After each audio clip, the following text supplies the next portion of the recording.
I said something about the other day giving away power, and I had a gentleman I was with said, well, don't give it away, it ain't cheap. And that's true, but what I really want to talk about today is our power, your power, and how we handle it or how we don't handle it, okay? We can avoid giving away our power on a daily basis by listening to our own voice of knowledge. And I want you to remember that voice of knowledge, because it is there, and we need to learn to work with it. In many ways, we're taught by the time that we're children to give away our powers to others. When we're told to kiss or hug a relative or a friend, that we don't really want to do that. I told the story earlier. I had a friend of my mother's that was an aunt of some kind, and bless her heart, she was just not the kind of huggable person you wanted to be around. But every time I got anywhere close to her, mother was like, push me over, go hug Aunt. Okay, I don't want the warts, but I realized that's something I didn't want to do. But we are learning to override our inner sense of knowledge and our right to determine for ourselves what we want to do. This repression continues. Many of us experience it at school or at situations at work. At this point, we may not even know that we are holding on to or how to hold on to our power, because we're giving it away automatically. We're not even thinking about it. To some degree, giving our energy to other people is simply part of the social contact, and we'll talk about this a little bit more. And we feel that we have to do this in order to survive. Now, let me run off real quick, because I had one other little, I talked to a learned person the other day, and I asked her about this, giving away power, and she said at that time, she said, I can remember recently when I had to give away my power, but it was because I needed the job, I needed the position, and they required me to do certain things that I really, really didn't want to do, but I needed the money, I needed the job. So is that what we're talking about, in giving it away in order to survive, if you will? It's possible to exchange energy in a way that preserves our inner integrity and stability. This begins in small ways, by listening to that voice that we talked about, the voice of knowledge. And it continues to let us know what we want, no matter how many times we override it. As we build relationships with our power and follow it, we begin to see that we don't always have to do what we're being asked to do by others. And we don't have to jump on every trend that comes along. All we have to do is have the confidence to listen to our own voice and to let it guide us as we make our own decisions, and remember the necessity of balance. Thank you. You played right into it. Let me ask you though, what is power to you? Now, I want some answers. I mean, really, we're going to interact here a little bit. Right. Being yourself at all times. Being yourself at all times. What else? Is that it? Being listened to. Being listened to. All right. Yes, Dave? Being healthy, taking care of yourself and being healthy. You always feel better, stronger, more energetic, powerful when you're healthy. That's really good. Thank you, Dave. And listening to and talking to people this last week especially, I had somebody say to me, power is who you are. It is the essence of who you are. And so, there's a definition in the dictionary if you look it up, and it says the ability to act or produce an effect or capable of doing something. Wow. That's not the real power. It seems that almost as though we're always giving away our power to someone in the way that we think, in the way that we feel, and in the way that we act. That we give that power away. And we need to learn how to work with it ourselves. Nothing in this universe has the power to irritate us without our consent. Did you realize that? And what does that take? A choice. We can choose. I'd like to go one step further, though, and talk about what I consider the ultimate power. And you may know this person. Any of you ever read the little book by Viktor Frankl, Yes. Man's Search for Meaning? In that one, he talks about Viktor Frankl was a psychiatrist. He was in Germany during World War II. He was placed in a concentration camp. He lost his mother, he lost his father, he lost his wife, he lost his brother. He lost everything. He was in a concentration camp with other men. He was a doctor, so he was given the special privileges that he didn't have to go out and dig with his hands. He had to look after all the sick patients, typhoid and everything else. But as a result of that, they also cut his rations. But he had this ultimate power.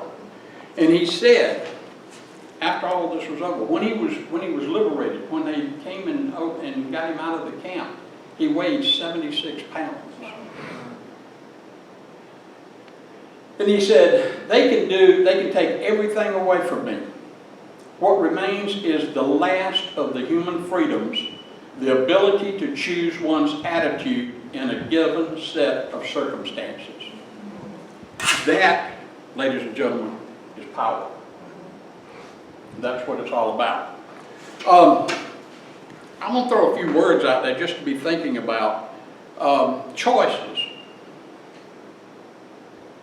Victim. Ego. Habit. Apathy. Boundaries. We're going to talk about some of these. How do we give away our power? This is where you interact. How do we give it away? Gotta give it in. Mary? Well, I find that you can give your power away or you could keep it. If someone criticizes you or says something negative to you, you do not respond. To me, that's power. That's choices. That's a choice, and you just don't respond to them. Anybody else? How do you give away your power? Sometimes it's just the path of least resistance. Oftentimes I find myself allowing someone to behave in a certain way or to expect things of me that I don't have to give. But rather than undertake to do battle with that person, I relinquish my power to them. And ultimately, I'm doing that enough times, I realize all of a sudden, I'm not me anymore. I've given myself away. That's how I sometimes fail. That's very much a part of it. The way we interact and react to other people. Lisa? I find sometimes it starts off as compassion, and then I get sucked up in their story, and rather than letting that other person live their story, I kind of get caught up in it. So the compassion turns into, wait, I let go of my power. Right. And you lose yourself. Yes, ma'am. Okay, give your power away when you seek the approval of others, and in that will include teachers, ministers, whatever, and you'll do whatever just to get their approval. All good. All good. You got my notes here, I guess. There's Do we have another hand over there's here? also that space of where we ignore our intuition. Absolutely. That inner knowing space that says Voice of knowledge. yes or no, yes, that deeper inner voice. And the other way that comes to mind for me is our language, the way that we have framed the word power. I don't even like to say the power's off when the electricity's off. Because I like that, to me, it assigns that the folks at the electric company are the ones who are in charge of the power that makes my life comfortable or uncomfortable. So I hear myself saying, oh, the power's off. No, it's not, electricity's off. Just funny little distinctions. So for And me, that's communication with ourselves, and that's so very much a part of it. Let me throw one out there for a minute. How about anger? oh yeah. Do we give away our power in Yes. anger? I did another one, and somebody brought this one up to me when I was thinking this week and talking about it. Anger, we allow other people to make up, determine what we're going to do if we get angry with them. But think about what you see so much on news now, road rage. What is that? And sadly enough, I waste my time looking at them, but I see these things on Facebook where somebody with a dash cam has recorded this anger, road rage. And 9 times out of 10, the person that's causing all the problem is all excited, he's out of his mind, he's up, and the person that caused the problem is like, what the heck, I didn't know, I didn't realize I cut you off, I didn't mean to, and this guy's going to kill me. He's going to bust my windshield, he's going to shoot me because I accidentally cut in front of him back there, or I wouldn't let him in. Wow, how much power has he given away? He's nothing. I see him as a little balloon deflating on the street. Yes, sir.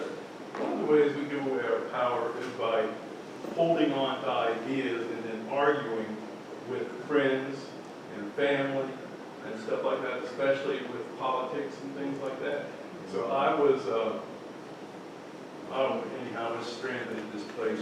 She was getting a massage, and I went in this room, and there was a big TV there, and I'm watching it, and this gentleman comes in, and we talked for a while. He's Hebrew, and so anyway, we go along for a while. And he says, there's one thing my grandfather taught us, and he said, if you have a best friend, if you have a favorite relative, examine yourself and make sure that if you have any view opposite of theirs, never bring it up.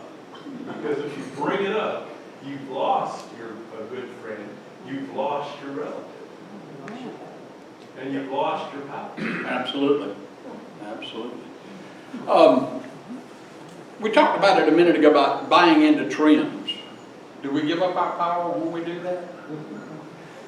It depends on how much you hook into it. Yeah. Yeah, if you're touching Well, that's what into he's- it, or if you're letting it kind of take over your ability to, say, GPS. Can you still know which way is north, south, east, west? Could you find your way home if something happened? Yeah. So there's a way of giving away your power to a piece of technology or a trend, or there's a way of using it and still being able to function without it. Right.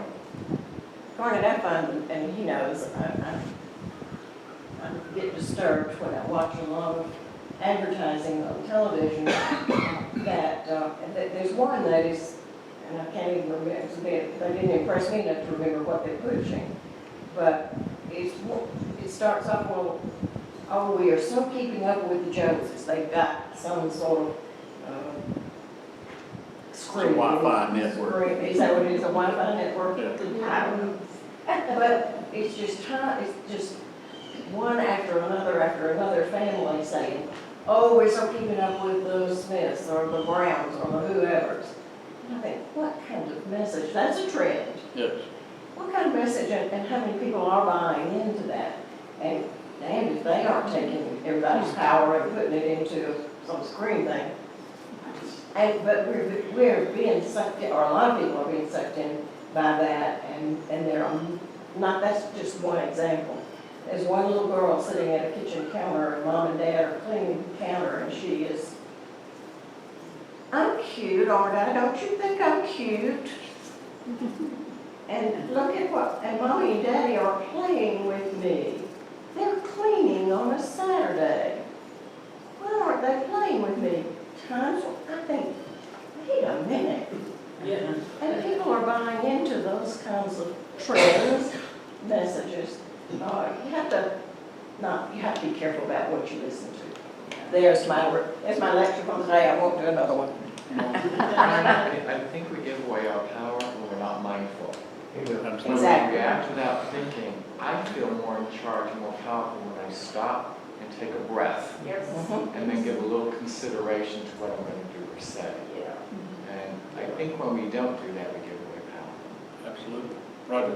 Choice, Choices. having your own choice. I grew up with Southern women, my grandmother, my mother, who always said, oh, just be nice, you know, go in and just be nice. And bull on that. You give up your power and your choices when you give in to go be with somebody and try to be nice when you really can't stand with people. And it's the same way with politics and everything. If I'm around somewhere and there's people there that I just do not want to be around, to be nice and just go in and gently sit down gives up all of your power. But to be able to hold your power, stand up and say, nope, I don't choose to be with these people, I don't want to talk to these people, and just walk away, be yourself. Let me throw one out right there because we're talking a little bit of politics, but how about not voting? Do you give up your power? Yes. Yes, you do. Yeah, yeah. Absolutely. It's just like, and the next one that I had on there is not voicing your opinion. And you know, there's a thin line in there where you say about not voicing your opinion. You know, do you get in their face and get ugly about it, or do you say something about it? And you can't, right? You're right. You can't not say something, or you've given up your power. But you know something else that causes you to give up your power when you feel like you've been stripped from everything. What you just said made me think instantly. You say, if you don't vote, did you give up your power? Absolutely you did.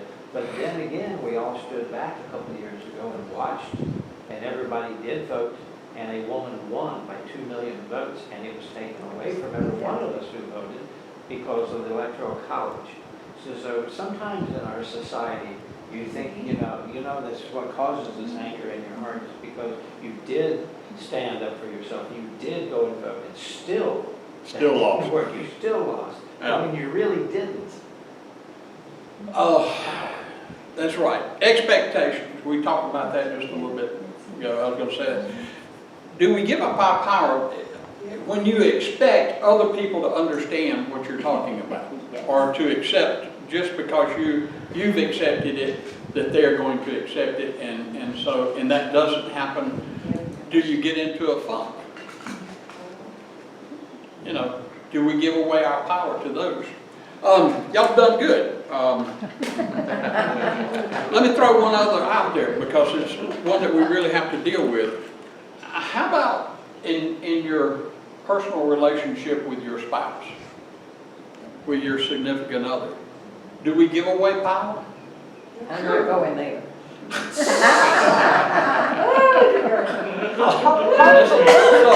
Poking her, right? Hopefully you exchange it. As a Hopefully, yes. Who Yes. was very, very young at 17 and was brought up in a very strict religious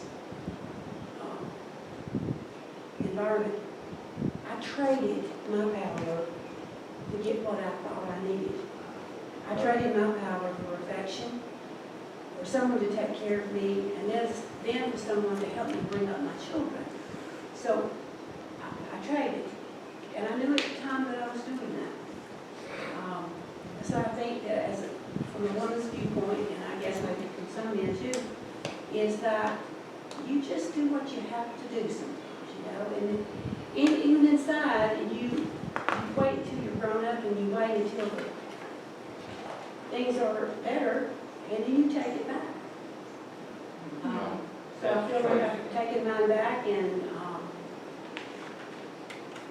I realize, I look back and I see that I did trade.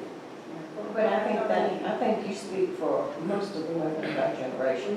Oh, yeah. It was as if, and we had been groomed to believe that we had no choice. Exactly. And so, yeah, there are those of us who grew up Right. and allowed our true self to. That's right, and we sometimes choose to stay where I didn't choose to stay in marriage because giving away your power is never a balanced thing to do for either side. My poor husband absolutely was the same way. He may have traded a lot of his power just to stay where he thought he needed to be. So as far as power inside, it's still in there, and you know you're giving it away or trading it, but you just do it anyway. Why do we do it though? Go ahead, To Sandy. survive, Maybe- in our case, to survive. Maybe doesn't it depend on how you feel about yourself? Right, we're gonna talk about that in just a minute too, Right. how we can do it. Let's talk about why we do it. We talk about how we gave it. Now, why do we do that? We first said to begin with, we're taught to do that. But we also have to deal with lack of self-esteem or self-confidence. If we have that belief in ourselves, and you know, I'm married to one that she has a very strong self, and she's going to say what she's going to say, and that's good. That's what I love about it. But I see so many people, and I've dealt with so many people over my lifetime that they wouldn't say a word. They're not going to say what they're going to swallow it and give up their power. And how about unhappy with ourselves, our lives? It's again choices. If we're unhappy in a situation but we stay in there, we're giving up our power. How about trauma? We give up a lot of power when we're involved in trauma. Do we have any choices? Yes. Yes, we do. We always have a choice. I think we always have a choice to stay mindful, to stay in that space of recognizing that your power doesn't come from out there, it comes from within. Right. Difficult situation, job losses, health issues. Yeah. Again, where is the power It- to deal with it? Garnett, I think one of the reasons and it's true for men as well as women, growing up as a child, perhaps with a partner or spouse, fear of physical harm. Yeah. You know, sometimes we give up our power because we're afraid to be hurt. I think that's too true, I think, for many people. Absolutely. Sometimes it's not even physical pain. Some people are just afraid of life itself. Right. I was raised by a mother who, my mother lived in a terrible relationship her whole life with my father, but she always felt she had no choice. She was scared to death of life. She never drove a car, never had a driver's license, never voted, never bought her own clothes. My father told me what to wear, when to shut up, when to sit down, she surrendered years ago. And I used to talk to her, and I wondered for years, I said, why don't you just leave him? You don't like him and I hate him. And she would look at me and she would say, I have nowhere to go. Who will take care of me? You know, she just gave up everything in the name of fear. And there's a lot to be said in there as far as communication, learning how to talk, learning how to express yourself. And that we give up our power if we don't have that communication, if we're not in a position to voice ourselves and learn how to communicate with that other person. Am I right? Yeah. Yes. Okay. Okay. Let's go on and talk about how can we stop all of this. What are ways that we can do? What are things that we can do? One of the first ones that I will say is to claim our power. First of all, it's there. We're given. It's hard to understand, and it's been hard for me to understand, but I am constantly searching for things out there. And when I get to a certain point, I realize, you idiot, they were already here. I just needed to trust myself and claim my own power and claim the situation and be able to look at it differently. But if we don't express that to ourselves, if we haven't heard ourselves say that we're claiming our power, then we've got to start somewhere.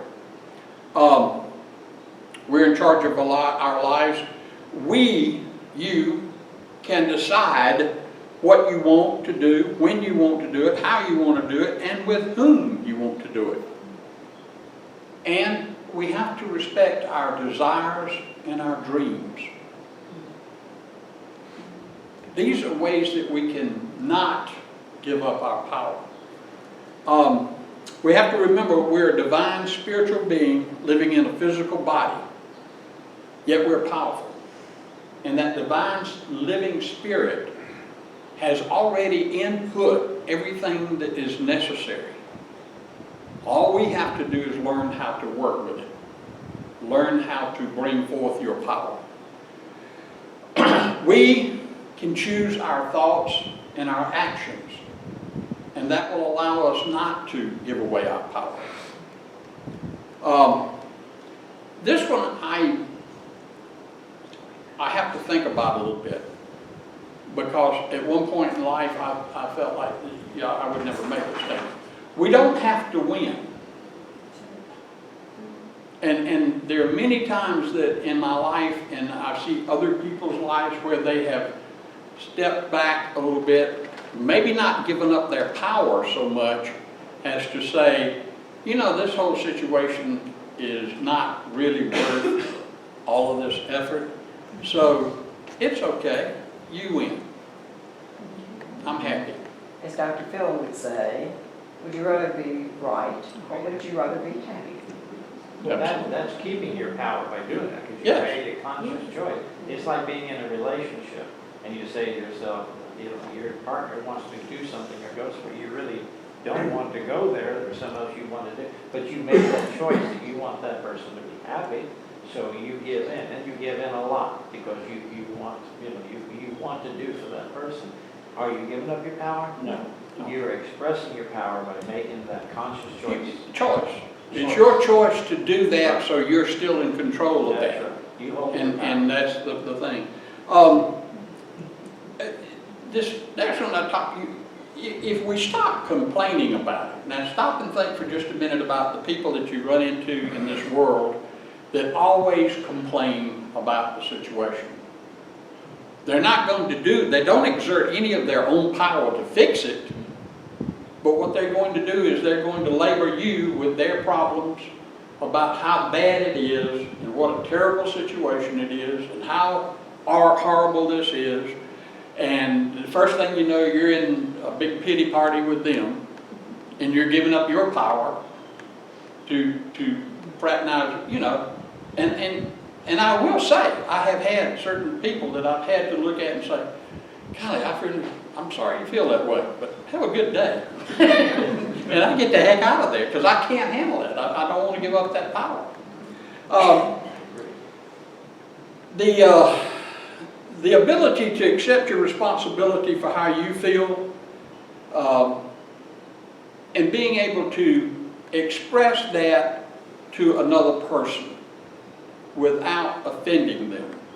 And that's keeping your power, but yet letting somebody else know, you know, you're not going to take my power away from me. And how you interact with your co-workers, your bosses, your spouses, is all a part of that. If you can learn to communicate with them, where there can be some give and take, but you retain your power. And you do that with what? Healthy boundaries. And be able to set boundaries.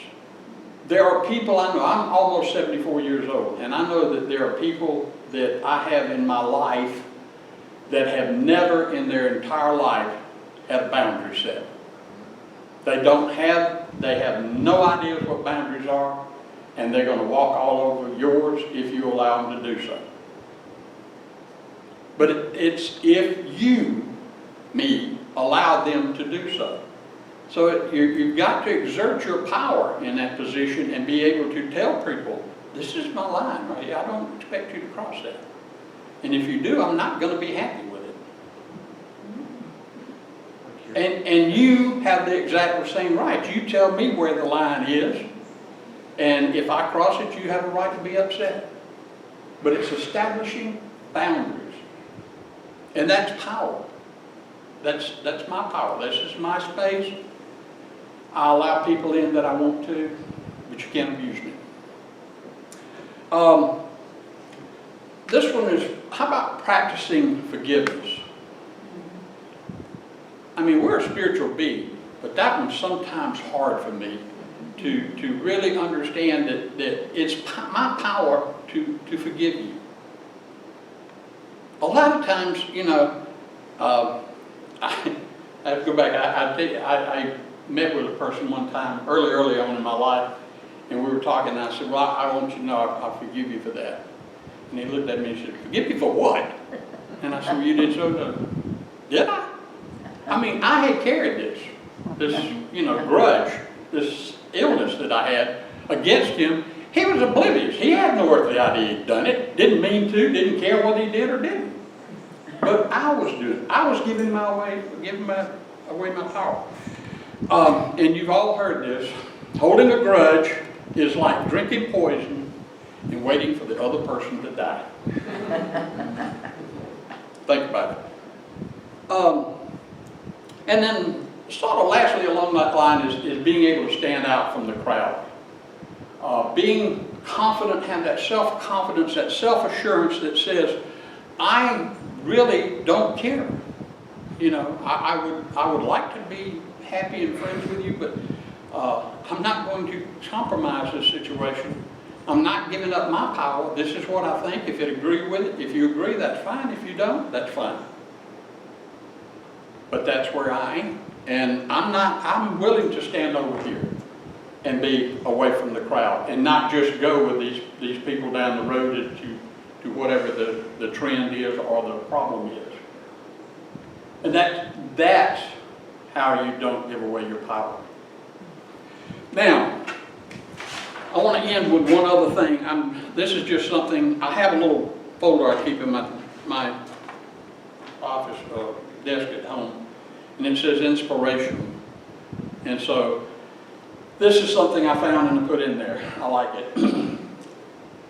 I believe that the churches are meant for praising the great and glorious source of our universe. But so are car rides, conversations, walk in the woods, time at the beach, early mornings, paying bills, playing with children, quiet thoughts, and even time with strangers. Don't let a building confine your time with source, because no one can change the world just by going to church. We need to be the church. And so it is. Thank you.